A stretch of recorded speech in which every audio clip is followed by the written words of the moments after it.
Welcome to English Guru YouTube channel. Please click the red subscribe button and press the bell icon to receive all notifications about my new video lectures. Good morning students, welcome to the English Guru YouTube channel. In today's video lecture, I will discuss some most important frequently asked questions in the TGT, PGT and UGC NET exams.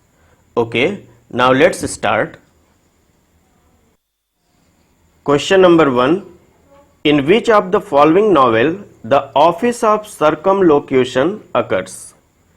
So here circumlocution office is the type of government department satirized in Dickens' novel Little Dorrit, which was published in 1857, in which the establishment is shown as run purely for the benefit of its incompetent and obstructive officials, typified by the Barnacle family.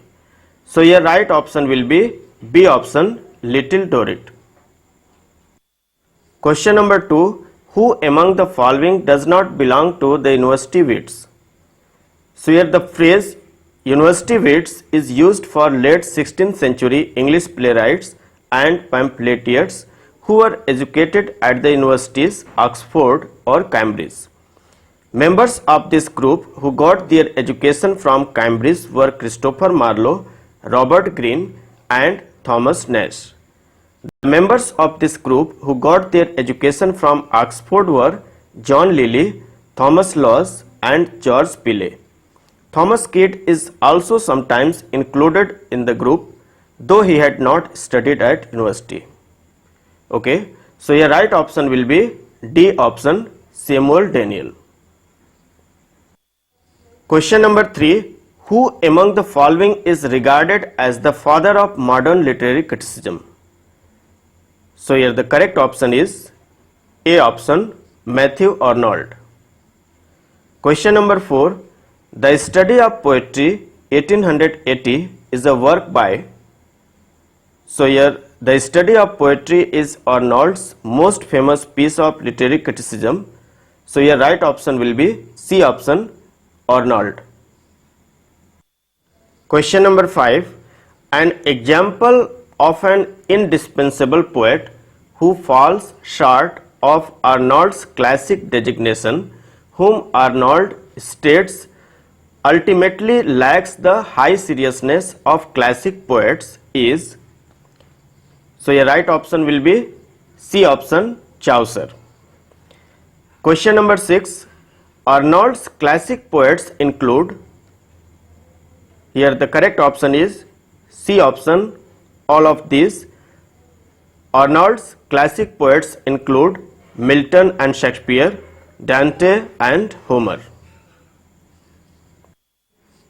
Question number 7. Which of the following is not a characteristic of the Victorian age? So here the right option is D. The growth of rural tradition and movement from large cities. This one is not the characteristics of Victorian age. And rest of the 3, the rise of a highly competitive industrial technology and an emphasis on strictly controlled social behaviors and a romantic focus on home and family. These are the characteristics of Victorian age. Okay, so your right option will be D option. Question number 8. Chaucer's first work, The Book of the Duchess, is a dream poem on the death of. So let me explain it. The Book of the Duchess is a dream poem comprising 1334 lines composed by Chaucer. It was probably written in 1369 in octosyllabic couplets. This poem is an allegorical lament on the death of Blanche of Lancaster, the first wife of John of Gaunt, who died in September 1369. So here the right option will be B option, Duchess of Lancaster. Question number 9. What was Charles Lamb's connection with India? So here the right option is A.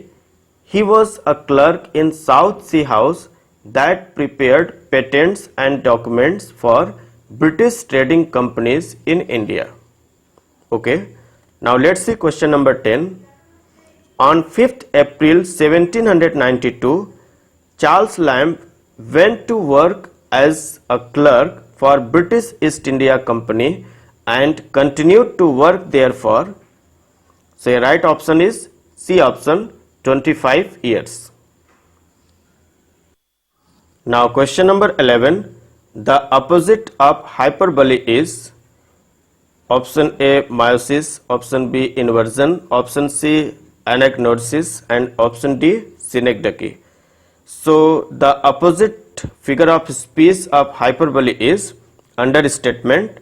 The Greek term is meiosis, which means lessening, which deliberately represents something as very much less in magnitude or importance than it really is or ordinarily considered to be.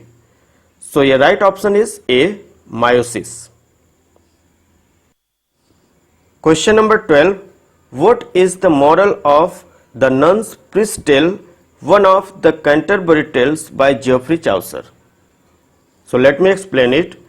In the last part of the Nun's Priest's Tale, which is a beast fable and mock epic based on an incident in the Renaud cycle, Chanticleer suggests to the fox that he stop and taunt his pursuers. The fox likes this idea, but as soon as the fox opens his mouth to do so, Chanticleer flies away and perches in a high tree. The fox tries to flatter the rooster again, but Chanticleer has learned his lesson. The moral of the story, says the Nun's priest, is never to trust flatterers. So here the correct option will be B option, never trust a flatterer. Okay. Question number 13. The Celtic Twilight is written by, so the Celtic Twilight is one of the best known collections of W.B. Yeats' prose. In it, W.B. Yeats explores the long standing connection between the people of Ireland and the inhabitants of the land of Faery. So your right option is A option, W.B. Yeats. Now let's see question number 14. Darkling I listen, and for many a time I have been half in love with easeful death. The above lines are from which poem by John Keats? So here the right option is A option, Ode to a Nightingale. Question number 15. In which chapter of Poetics does Aristotle use the word catharsis in his definition of tragedy? So let me explain it. Catharsis is the purification and purgation of emotions, especially pity and fear, through art or any extreme change in emotion that results in renewal and restoration. It is a metaphor originally used by Aristotle in the Poetics in his definition of tragedy in chapter 6 of Poetics. So here the correct option is D option, chapter 6. So students, thanks for watching. In order to get information about my new video lectures, please subscribe my YouTube channel. I wish you all the best for your exams.